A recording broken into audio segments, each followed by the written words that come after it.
Bonjour, nous allons nous retrouver ce soir pour l'enseignement de Drupal Rinpoche-la dans le cadre de Jogcho Vajrakilaya qui se passe à Chicago en ce moment.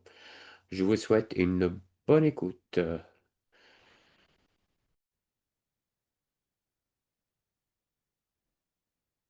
Alors du coup, les enseignements vont commencer.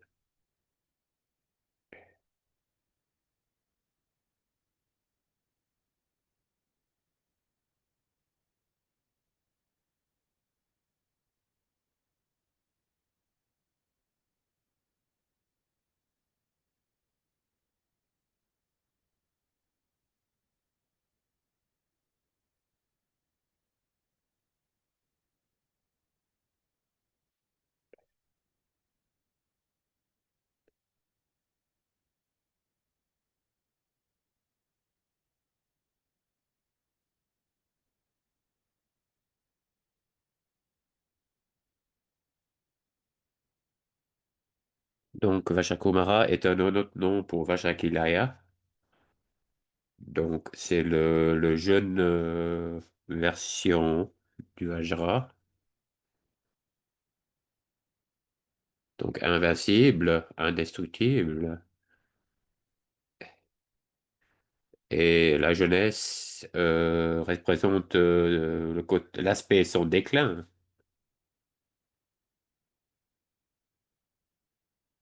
Si c'est pas. Donc, en tibétain, c'est Purba. Le pour. Donc, le pour, ça fait référence à la nature enfin, la nature née. Et le pas, c'est sans fin, enfin, sans cessation. Donc, ça représente que il peut détruire tout, mais rien ne peut lui venir à bout de lui. Donc, il peut détruire tous les phénomènes, mais ne peut pas être détruit lui-même.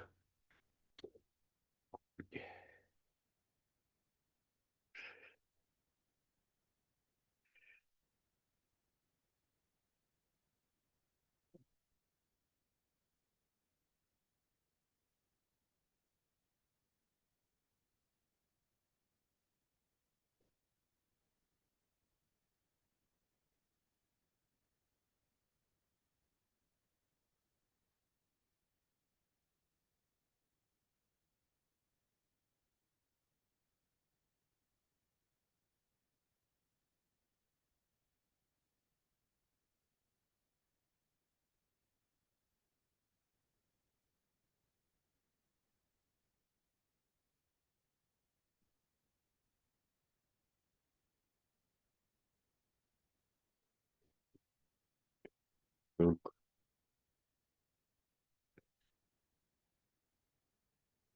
le texte qu'on a en tibétain,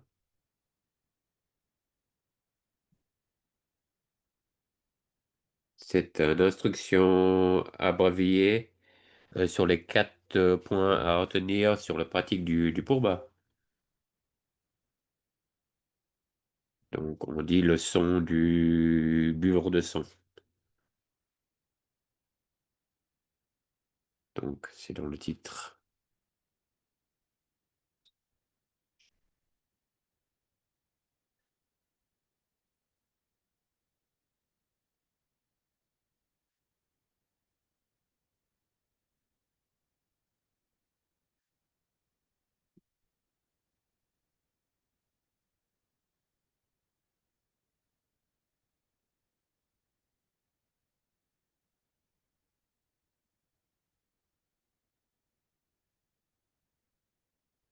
Donc, Eruka, le buveur de sang qui réduit tout en cendres, qui réduit tous les obstacles,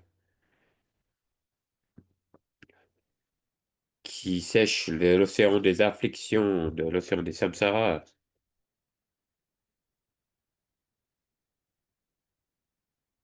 Donc, en fait, ce texte commence avec des mots d'hommage aux déités. Donc, pour qu'on ne rencontre aucun obstacle dans la pratique.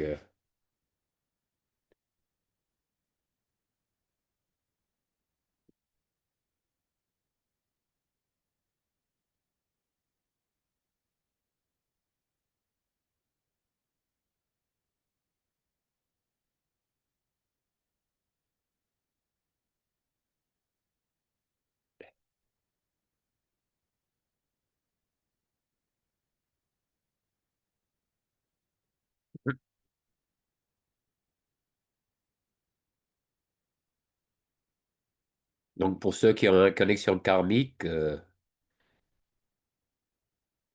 et qui cherchent à atteindre l'état du Dharmadhatu ou l'éveil, il est important de comprendre la méthode de, qui dépasse les obstacles et qui dépasse ce ce qu'on perçoit comme des mots maléfiques, donc et qui nous mène vers la libération.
Tous les phénomènes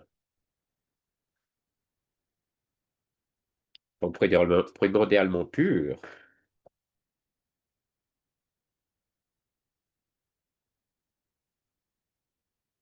avec le roux ornemental de Vajrakumara. Donc c'est l'esprit de l'éveil primordial, donc de sagesse primordiale, pardon.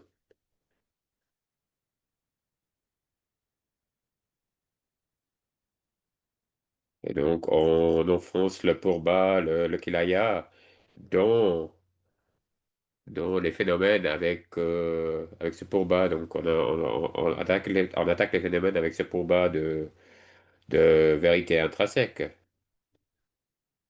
Donc, donc qui nous montre le Dharmadhatu, l'expanse primordiale de pureté, donc la nature ultime de tous les phénomènes. Donc, voulant dire que tous les êtres sont purs primordialement, purs de nature. Donc, c'est la base et le résultat en même temps. Si vous reconnaissez cette base,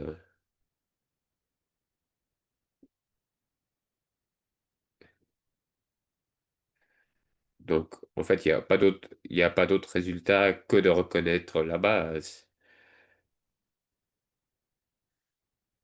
Donc, Vajakumara est aussi en fait référence à lui en tant que cause. Donc, le cause et le résultat en même temps.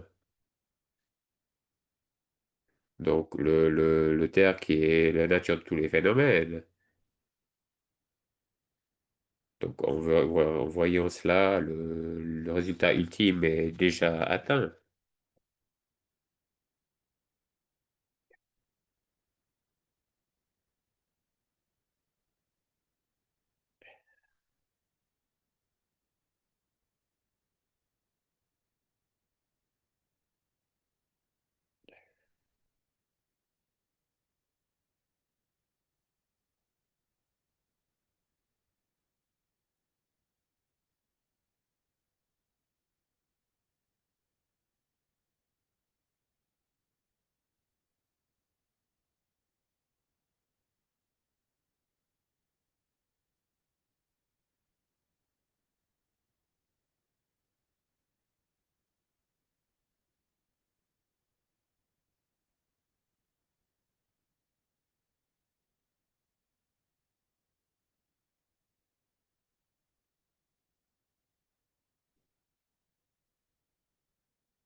Donc le texte continue, donc, en disant tous les phénomènes sont purs et donc sont sur les catégories de apparence, son et esprit. Donc tous les apparences sont les déités, tous les sons sont mantras et l'esprit c'est le Dharmakaya. Donc les apparences se manifestent sans cesse de la vacuité.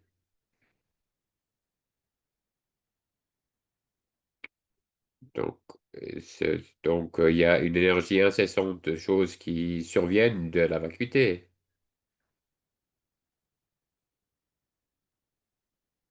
Donc ce qui nous apparaît, c'est cet esprit de sagesse primordiale, donc cette expérience-là. Donc dans le mandala de Vajrakhilaya, tout est vu de cette façon-là. De la vacuité survient tout phénomène sans cesse. Et cet esprit éveillé, cet esprit de sagesse. Donc, le pratique de Vajrakhilaya, c'est de rester dans cet état, l'essence même de ça, sans peur, sans avoir donc un esprit non altéré,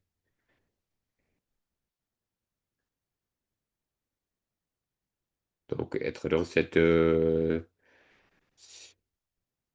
conscience pure. Donc, donc dans cet esprit de donc c'est la force de la pratique. Donc c'est le côté non changeant du Dharmadhatu. Et, et ça, c'est l'essence même de la pratique de Vajakkaleya, de rester dans cette nature du Dharmadhatu. On visualise la déité parce qu'on ne peut pas toujours pratiquer dans cet état-là, mais rester donc demeurer dans le Mahamudra est la pratique principale. On parle des quatre ongles, enfin non des quatre, non pas les ongles, mais les clous, pardon, les quatre clous donc c'est là que premièrement c'est le clou du bon vu, enfin, donc avoir confiance dans la nature de la réalité. Donc c'est ce premier clou ou encre, on dirait peut-être en français pour donc de reconnaître cette réalité.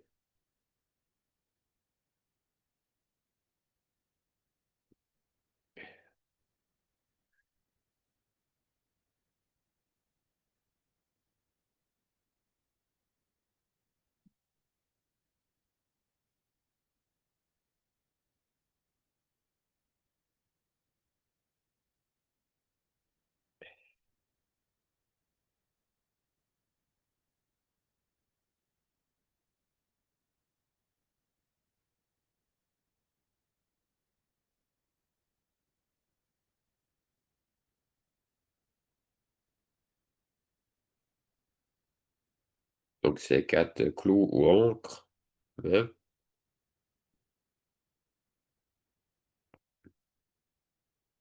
Donc le premier étant donc de garder le vu, la confiance dans la vue.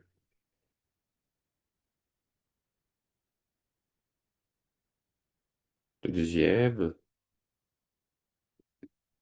donc c'est stabilité sans pareil dans la méditation. Donc stabilité vraiment fixe, un focus sur distraction. Donc le troisième, donc c'est la récitation du mantra. Donc qu'on le récite sans aucune distraction. Donc, avec la visualisation, mais sans être distrait du mantra. Et donc, le clou, enfin, c'est le dernier clou, c'est donc, d'envoyer et de récupérer. Donc, il s'agit des émanations des rayons de lumière.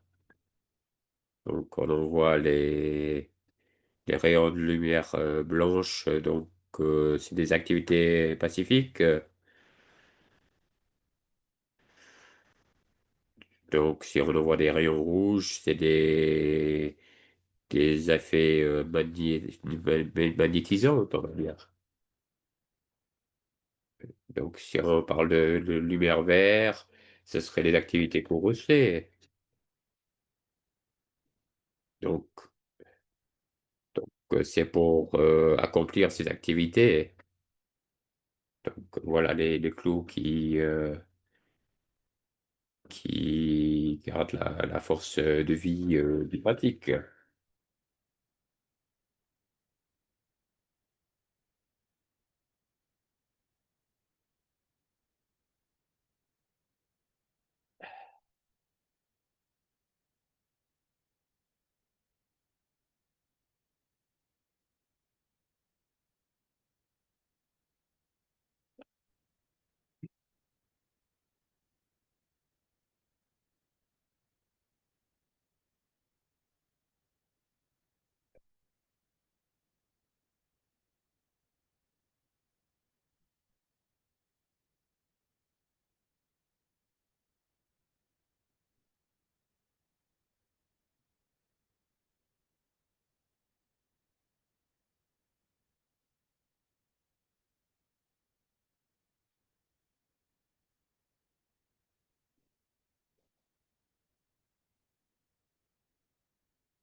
Donc, l'ultime Kilaya,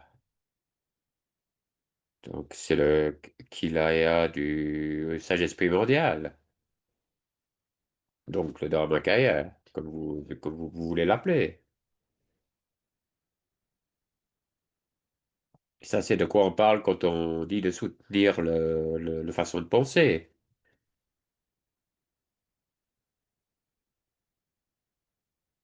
Donc, on parle du vu qui voit la nature de tous les phénomènes, qu'il n'y a rien en dehors de ce domaine de l'éveil. Tout est dans ceci.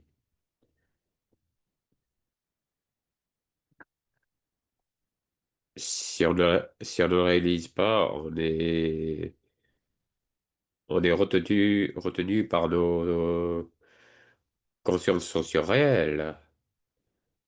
Et puis, on ne peut pas reconnaître cela.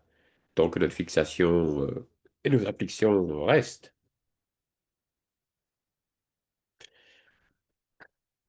Et c'est une partie très importante de la pratique. Donc, il faut être relaxé, enfin, ouvert et espacé d'esprit. Donc, essayer de poser son esprit, donc, qui est dans un état libéré. Donc, dans son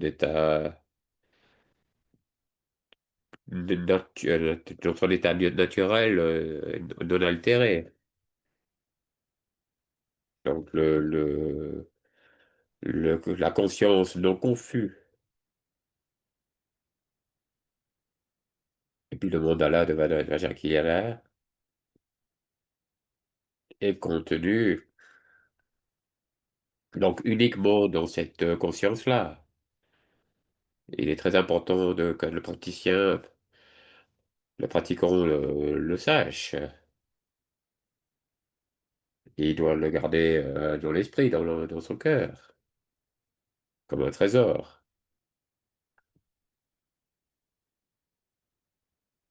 Et c'est ça qu'on appelle le Poma ou le Kilaya de sagesse primordiale, qui réduit tout à néant et qui nous libère de tout.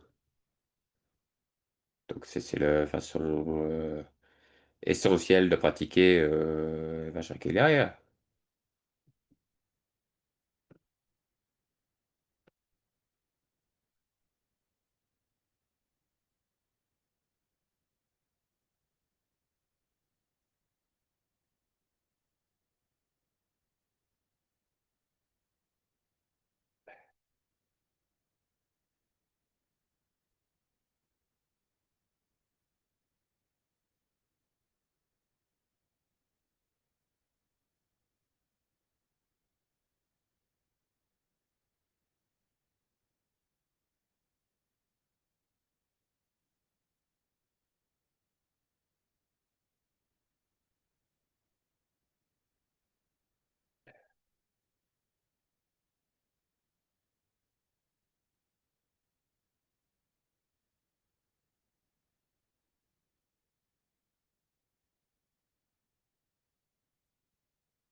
Si on réalise ceci,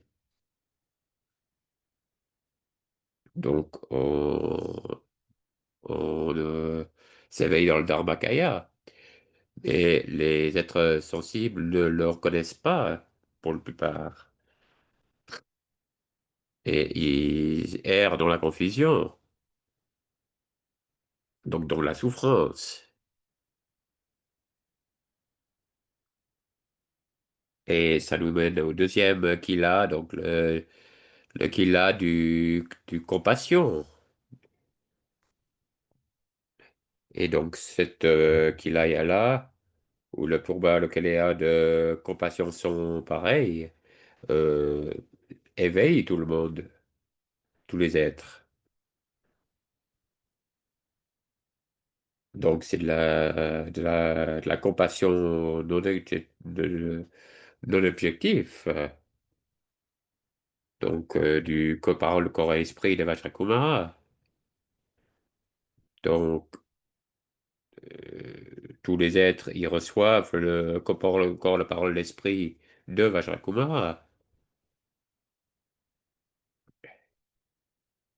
Donc dans les perceptions confuses, les choses, on les perçoit, on les perçoit de façon distordue.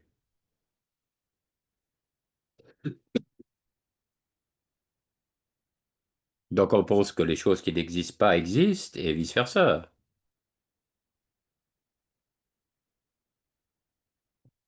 Et puis c'est la façon dont on voit les choses.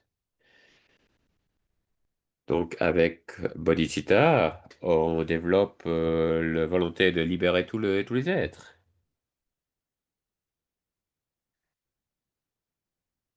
Et donc avec une certaine peur du samsara, elle cause et l'effet.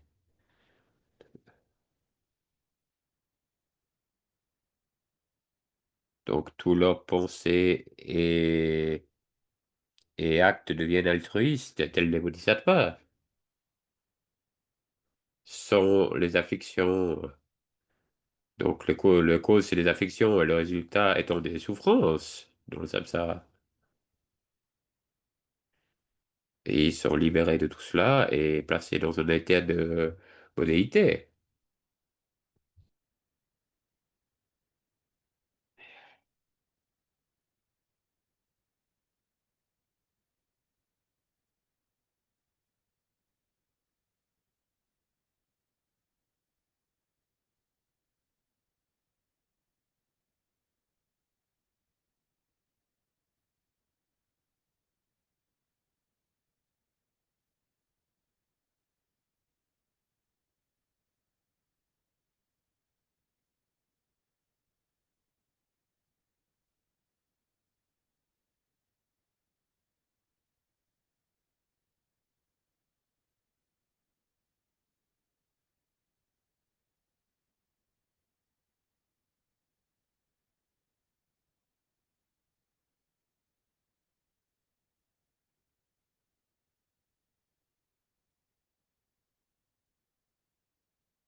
Donc, on cultive donc l'amour et la compassion, et puis on applique les moyens habiles du mantra secret.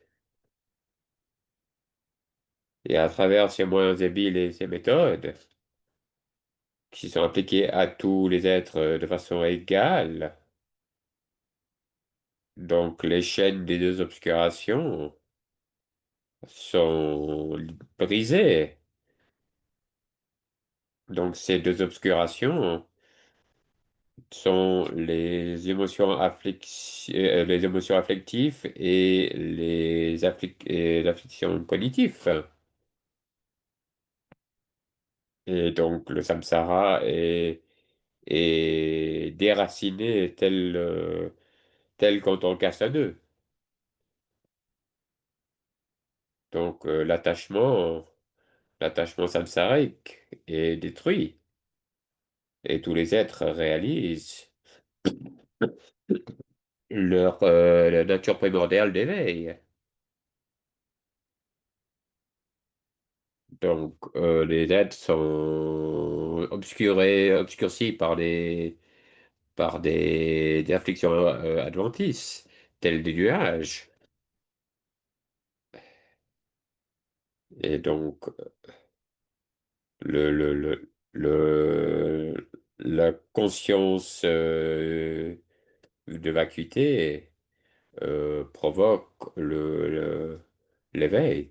Et donc, ce pourba Kilaya de la compassion, c'est pour nous aider à reconnaître la nature de l'esprit. Et avec ça, notre conduit, c'est la compassion.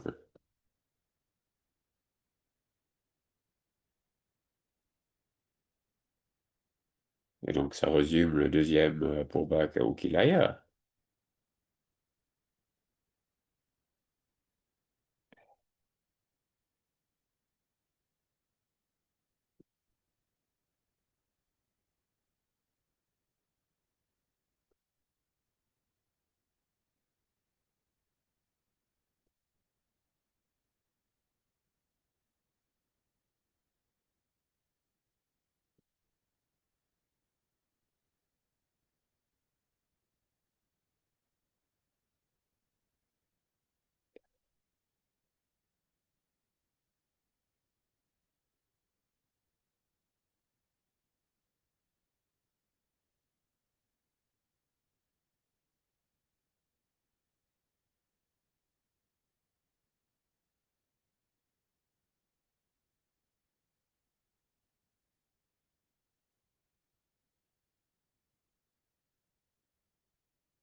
Donc, en ensemble, ces deux choses provoquent la libération. Donc, la base, c'est le premier libération.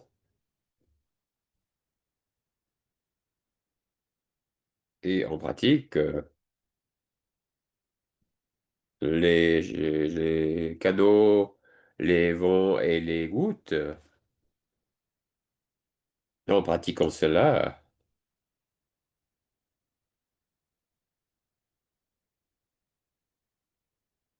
donc quand on reconnaît les canaux, les vents et les gouttes comme en pratique d'essence même de Vajakilaya, on réalise en même temps la sagesse primordiale de l'éveil. Donc, c'est l'union du félicité et de la vacuité. Et donc, ça, c'est le troisième Kilaya, donc le Kilaya de Bodhicitta.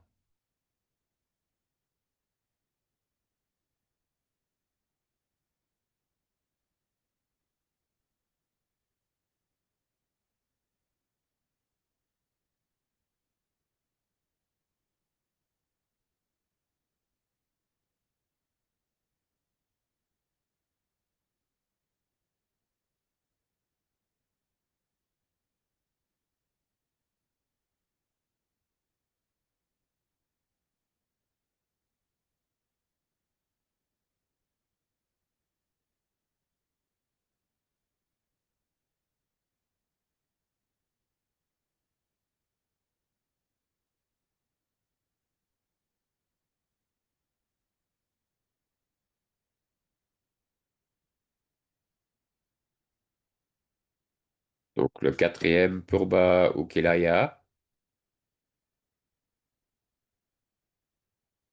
donc c'est des matières, des substances.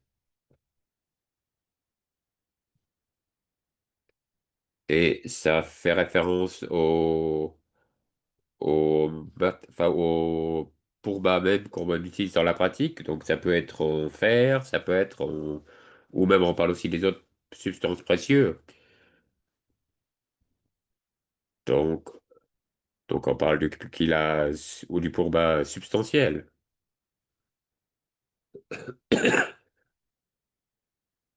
C'est une réflexion, un miroir, une représentation du déité dans le mandala. Donc les déités et les dix Kurosei sont contenus dans le Purba même, dans le matériau. Donc il y a trois roues et trois sphères du mandala. Et donc avec cela, avec le Samaya et les aides de sagesse, tout est dans le Kila. Donc dans le Kila ou le Poba de substantiel, quoi.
Donc, le prochain,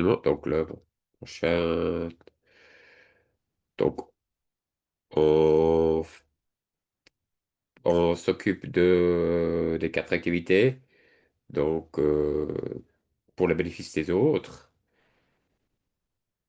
donc les quatre aspects pour atteindre l'accomplissement, dans la tradition Nyingma, on fait référence d'accomplissement, les quatre stades d'accomplissement, et dans les nouveaux tantras,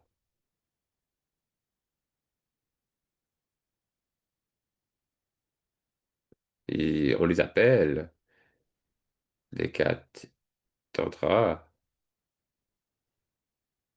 Donc, et dans le Nyingma, les quatre stades d'approche et d'accomplissement.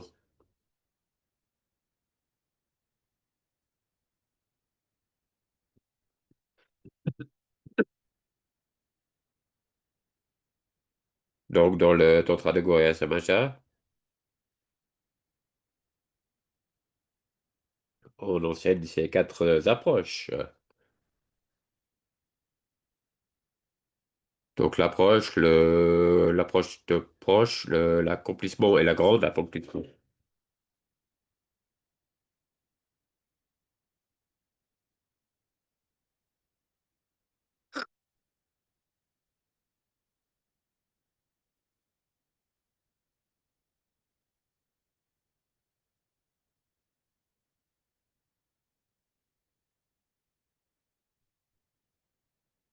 Donc la façon de pratiquer, donc en accord avec les tantras,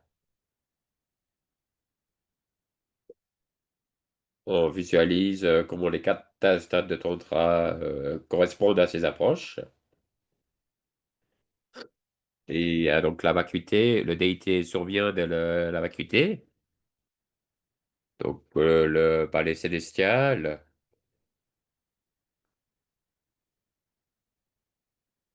et puis nos agrégats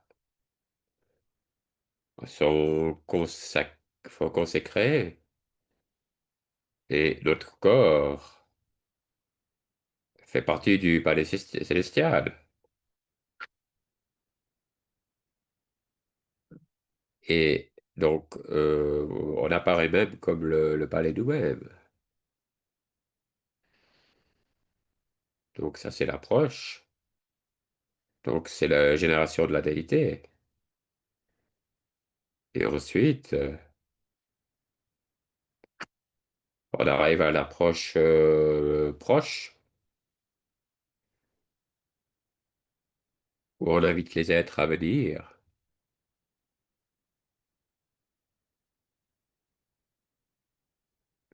On fait des offrandes.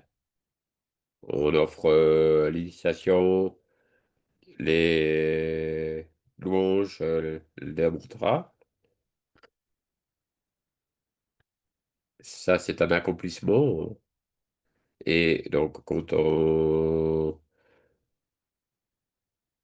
le grand accomplissement, c'est quand tout se dissout en un.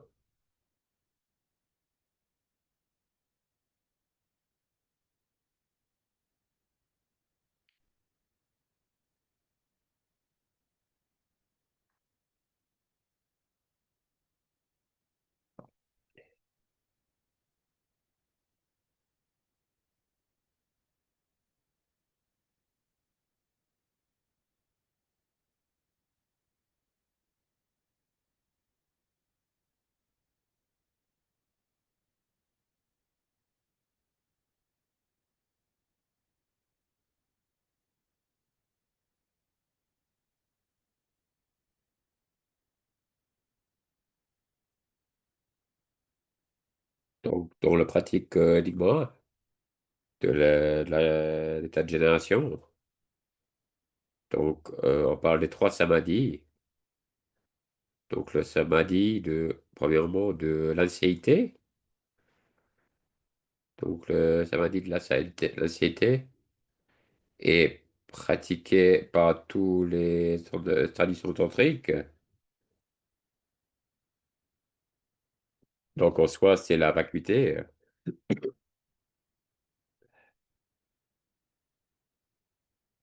Donc on irait faire comme prenons le Dharmakaya du mort, comme le voit.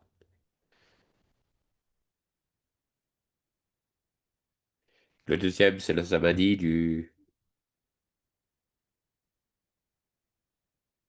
donc de l'apparence continue. Donc ça fait référence à cultiver la compassion pour tous les êtres qui ne sont pas encore libérés et souhaitons les libérer. Et le troisième samadhi est le samadhi causal.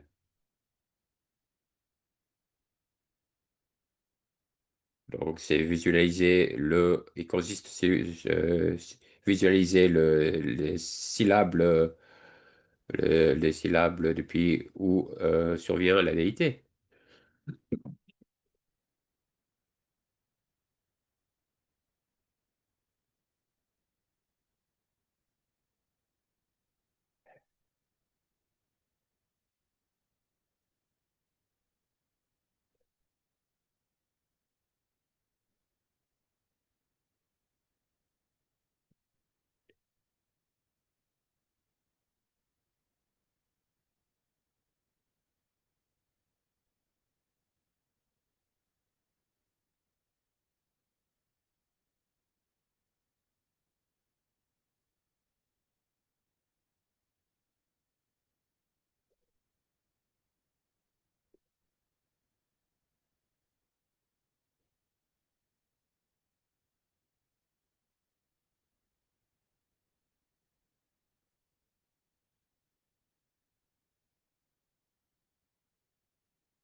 Donc en suivant ces quatre approches et accomplissements,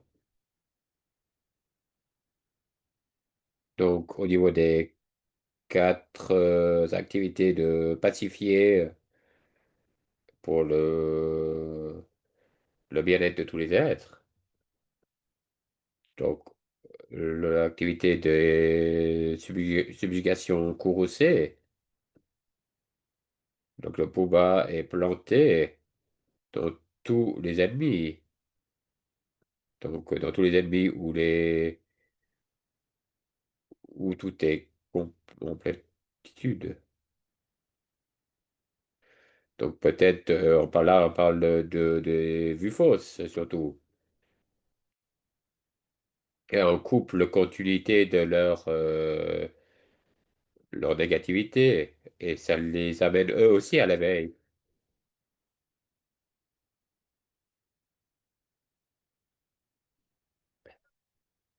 Donc, aussi là-dedans, on se rend compte qu'il n'est pas bon de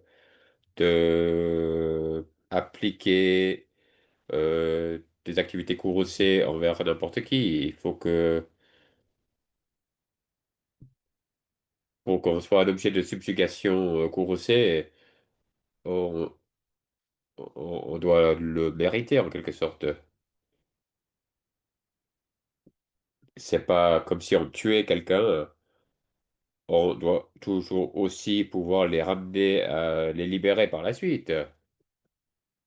Dans le Gandhi, c'est dit, la pratique du mantra secret a le pouvoir, à tous les, enfin, à sept pouvoirs plutôt.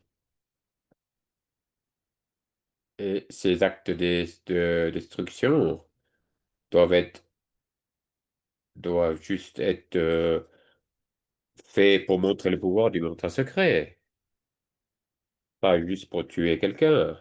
Il faut qu'on le libère aussi. Il faut qu'on les encourage d'arrêter les actes négatifs et qu'on les libère.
Et donc ça, c'est la méthode profonde pour couper le continuation karmique de ceux qui sont difficiles à subjuguer.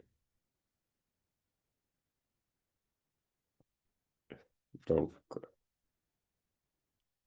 donc l'essence de cette calculaire matériel, c'est d'éliminer et de libérer ces êtres très difficiles,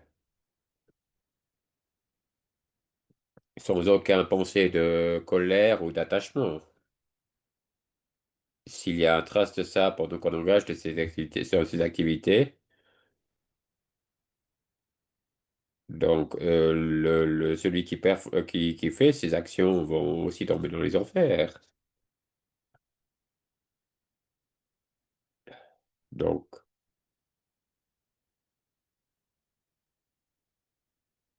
donc le continuum mental doit être humidifié avec le bodhisattva euh, sincère. Et on doit être libre de tout attachement envers soi-même ou d'aversion envers un autre.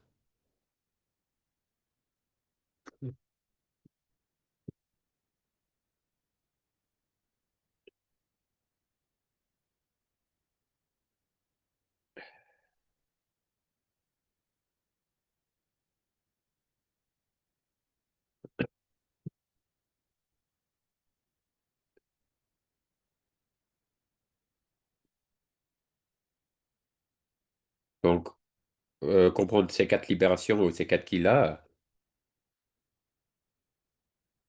et donc le qu'il-a ultime l'ultime de la compréhension de la vacuité est atteint.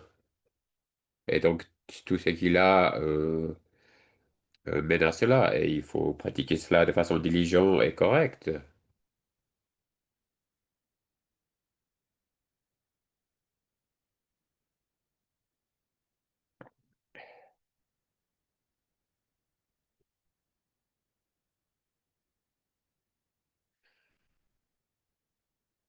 Donc, pour cela, on doit apprendre comment pratiquer, comment pratiquer le sadhana, comment pratiquer le texte correctement, dans quel ordre.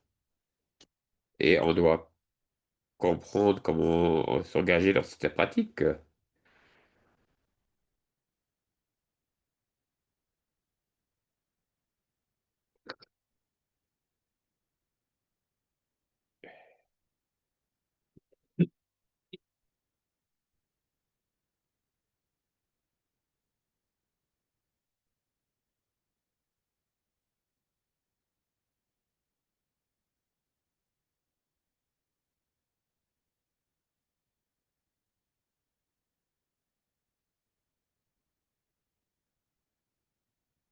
Donc, en bref,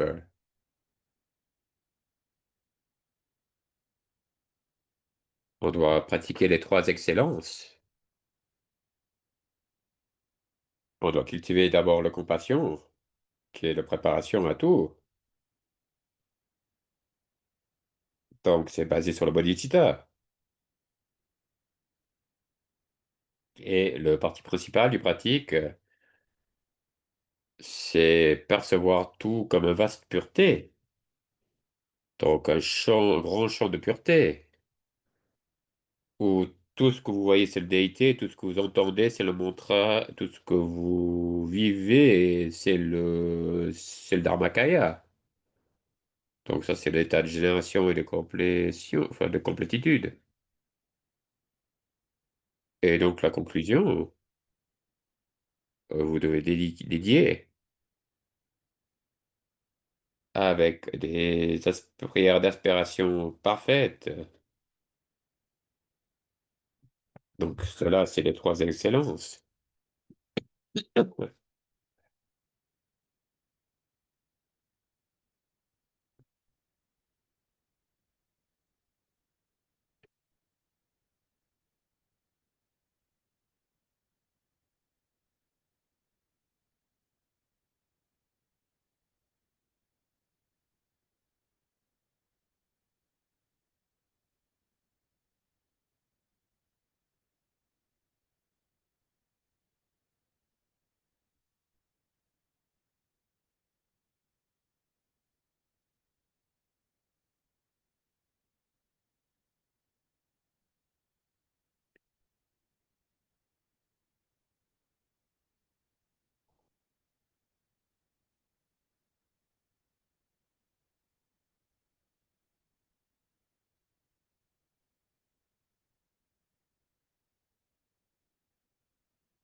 Donc, en parlant du sens du mantra, le premier Om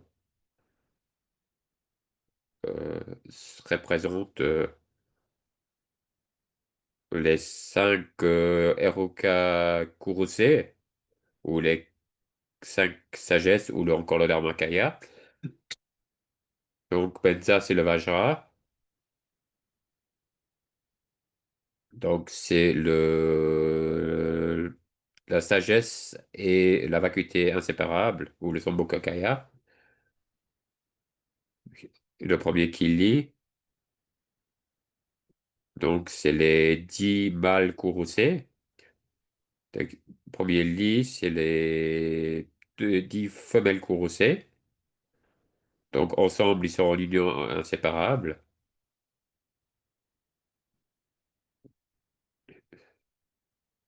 Donc ils soulèvent les non-vertus et parfaites font parfait les vertus. Et donc les apparences et la vacuité, l'espace et la vacuité. Donc l'espace et la conscience inséparables.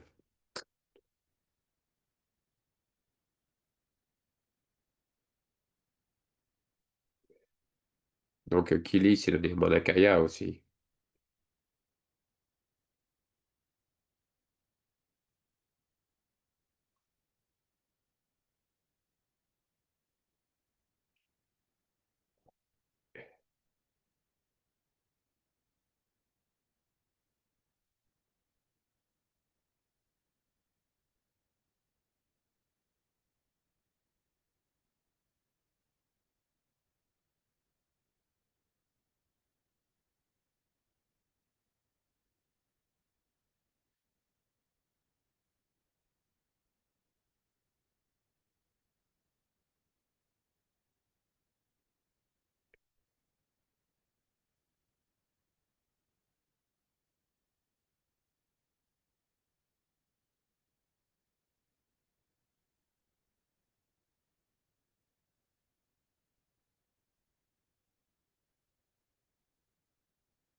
Le deuxième qui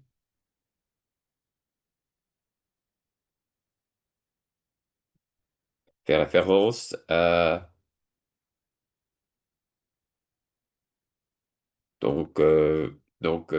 vider donc le samsara des émotions afflictives.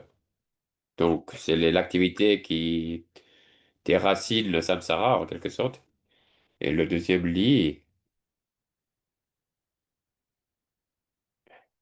c'est annihiler les afflictions et les transformer. Donc transformer les trois royaumes du samsara dans l'état naturel. Et il y a donc c'est les, les fils suprêmes.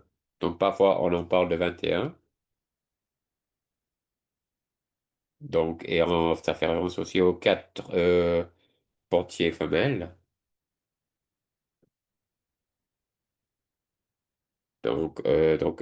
Après, donc Big Eden, ça fait référence aux frères et sœurs, donc, et les esprits de la terre. Et après, le Hung fait référence à tous les esprits courroucés ensemble. Et le P, c'est pour annihiler tous les tout ce qui est obstructrice à la pratique. Tous les êtres qui obstruent. Ça, c'est le, l'explication du mantra. Donc, on va s'arrêter là. Merci pour tout le monde d'avoir écouté.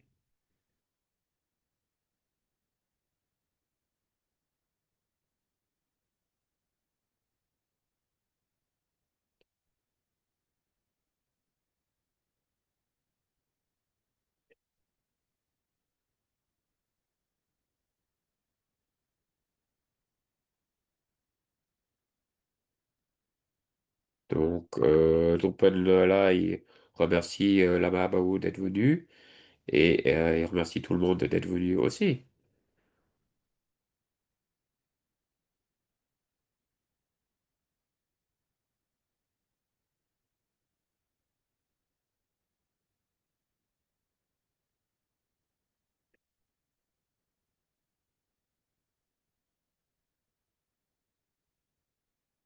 Et donc, ça conclut les enseignements sur le sadhana de Vajrakeaya, y compris le mantra.